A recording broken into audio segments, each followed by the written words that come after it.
আমরা এই ভিডিওতে ফ্যাক্টোরিয়ালের প্রোগ্রামটা লিখব। আমরা অনেকে ফ্যাক্টোরিয়াল সম্পর্কে অলরেডি জানি। দেখেন 5 ফ্যাক্টোরিয়াল মানে হচ্ছে 1 থেকে 5 পর্যন্ত সমস্ত স্বাভাবিক সংখ্যার গুণফল। তার মানে 1 গুণ 2 গুণ 3 গুণ 4 গুণ 5, রাইট? এটা হবে হচ্ছে 120। আপনি গুণ করে দেখতে পারেন। তারপরে 4 ফ্যাক্টোরিয়াল, বুঝতেই পারছেন 1 গুণ 2 গুণ 3 গুণ 4, 1 থেকে 4 পর্যন্ত সমস্ত স্বাভাবিক সংখ্যার গুণফল হচ্ছে 24। তারপরে 8 ফ্যাক্টোরিয়াল, এটা হচ্ছে 1 থেকে 8 পর্যন্ত সমস্ত স্বাভাবিক সংখ্যার গুণফল, 7 8, তো এটা হবে 40,320। তো বুঝতেই পারছেন এটা কিন্তু আমরা লুপ দিয়ে করতে পারবো এবং খুবই ইজি হবে এটা, তাই না? কেননা আমরা এই যে সংখ্যাটা মানে যেটা আমরা ফ্যাক্টোরিয়াল নির্ণয় করতে চাচ্ছি 8 4 অথবা 5, সেটাকে আমরা n বলি। তার মানে এটা আমরা ইনপুটে নিব যে কার ফ্যাক্টোরিয়াল নির্ণয় করতে চাই। তারপরে একটা লুপ চালাবো ফর 1 থেকে শুরু করে, রাইট? এই যে 1 থেকে শুরু করে টু n, রাইট?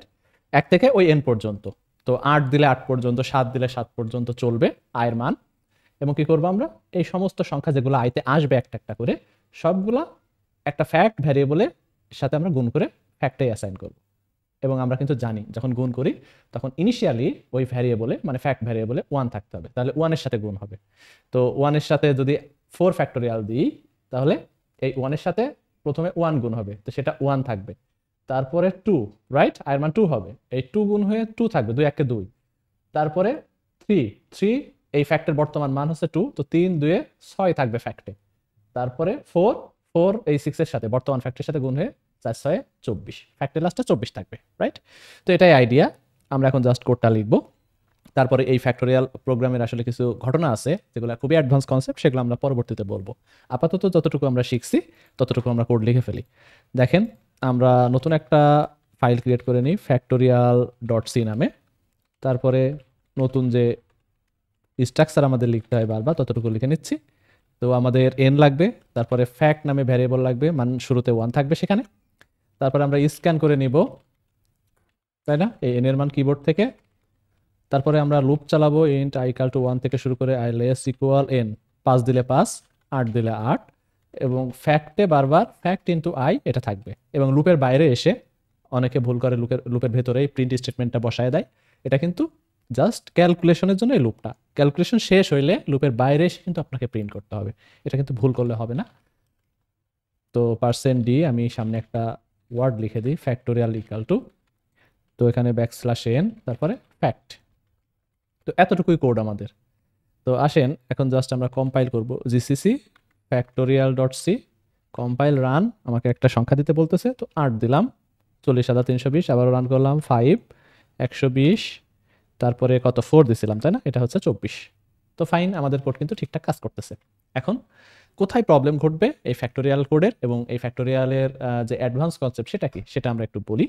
যদিও আমরা কিন্তু ওই বেসিকটুকু এখনো জানি না, তারপরেও আমি একটু ধরায় দিচ্ছি আপনাদের। দেখেন আমরা কি করছি, এই যে ফ্যাক্ট যে ভ্যারিয়েবলটা, তাই না, এই ফ্যাক্ট ভ্যারিয়েবলে আমরা ভ্যালুগুলো স্টোর করতেছি। তো ফ্যাক্ট হচ্ছে ইন্টিজার টাইপের নিছি।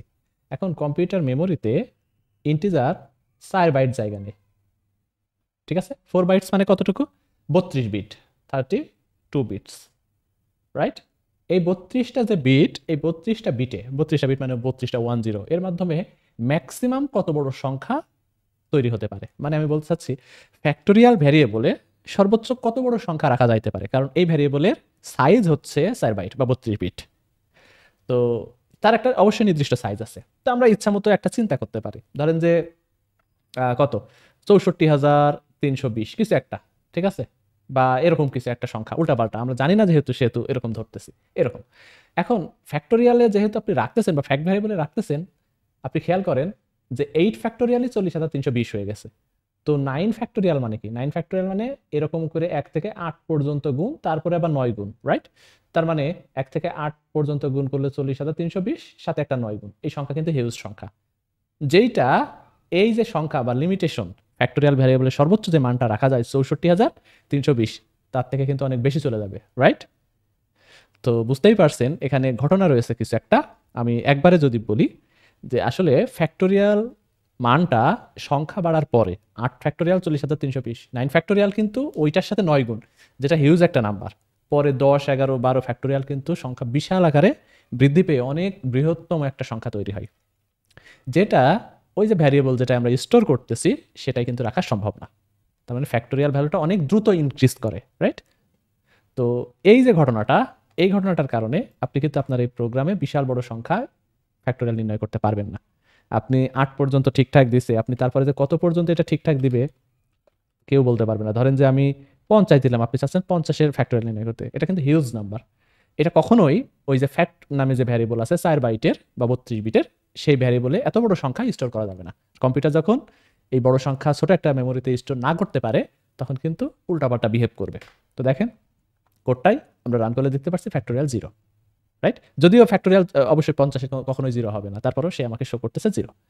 তো বুঝতেই পারছেন যে ফ্যাক্টোরিয়াল প্রোগ্রাম এটা হচ্ছে বেসিক লেভেলের জন্য। আপনি 10 পর্যন্ত 12 পর্যন্ত হয়তো দিতে পারেন, 10 তো ঠিক আছে, তারপরে 12 দিতে পারেন হয়তো। দেখেন বিশাল বড় একটা সংখ্যা। 10-এর ফ্যাক্টোরিয়াল কতটুকু সংখ্যা, বাট 12-এর ফ্যাক্টোরিয়াল দেখেন কত বড় সংখ্যা। অনলি 2 বৃদ্ধি করছেন, ফ্যাক্টোরিয়াল তাতে অনেক গুণ বেড়ে গেছে, কারণ তার সাথে 11 গুণ হয়েছে, 12 গুণ হয়েছে 10-এর ফ্যাক্টোরিয়ালের সাথে, রাইট? তো ফ্যাক্টোরিয়ালের কোড এটা বেসিক লেভেলে, আপনি বড় সংখ্যা দিলে এক্সপেক্টেড রেজাল্ট পাবেন না। এমনকি এখানে তো তাও আপনাকে প্রোগ্রামটা থামিয়ে দিচ্ছে। এমন হইতে পারে কিছু কিছু কম্পাইলার বা কিছু কিছু আপনার শেলে বা কমান্ড প্রম্পটে বা বলতে পারেন টার্মিনালে আপনার প্রোগ্রামটা কিন্তু রান করতে থাকবে, এবং রান করতে অনেক সময় নেবে, কারণ কম্পিউটারকে এই ফ্যাক্টোরিয়াল ক্যালকুলেট করতে গেলে বিশাল রকমের ক্যালকুলেশন করতে হয়। তো বুঝতেই পারছেন আমি যেটা বলতে চাচ্ছি, আসলে এই ফ্যাক্টোরিয়ালের অ্যাডভান্সড অ্যালগোরিদম রয়েছে ফ্যাক্টোরিয়াল বের করার। তো আমরা সেটা অনেক পরে দেখবো, হয়তো কোনো একটা ভিডিওতে অ্যালগোরিদম অ্যানালাইসিসে অথবা ডেটা স্ট্রাকচারের কোনো এক সময়ে সেই ভিডিওগুলো দেখবো। তো আশা করি বুঝছেন।